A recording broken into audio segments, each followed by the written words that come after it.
C'era un delfino che aveva le ali fatte con vecchi giornali. Chiese a un gabbiano con barba ed occhiali come poteva volare. Il vecchio uccello planò tra le pinne, poi visitò la sua pelle e lesse una storia tra un canto e un'attesa di come nacque una rosa.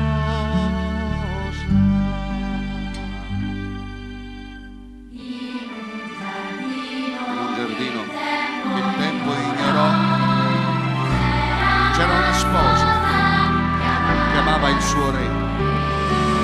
Ma un bel giorno venne odio, il viso mostrò, lei se ne innamorò.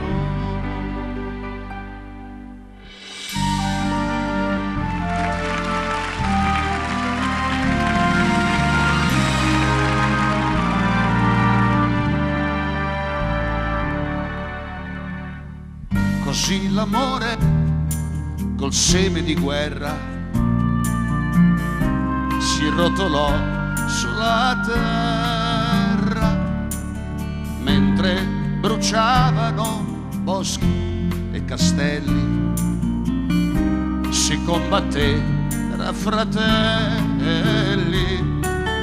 Il nostro principe della follia seguì la sua gelosia,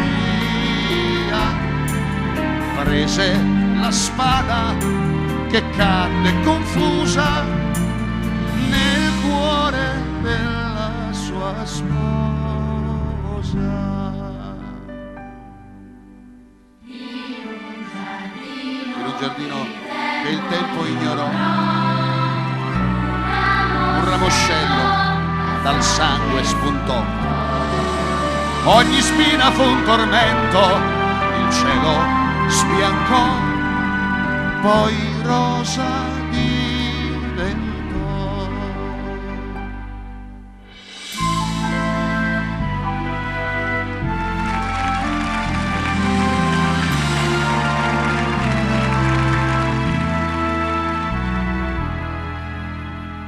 Prima che l'uomo distrugga ogni cosa,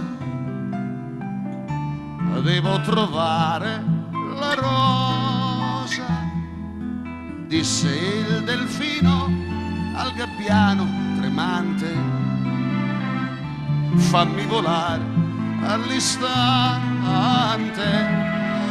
devo portarla ai signori del mondo. Lei canterà il suo racconto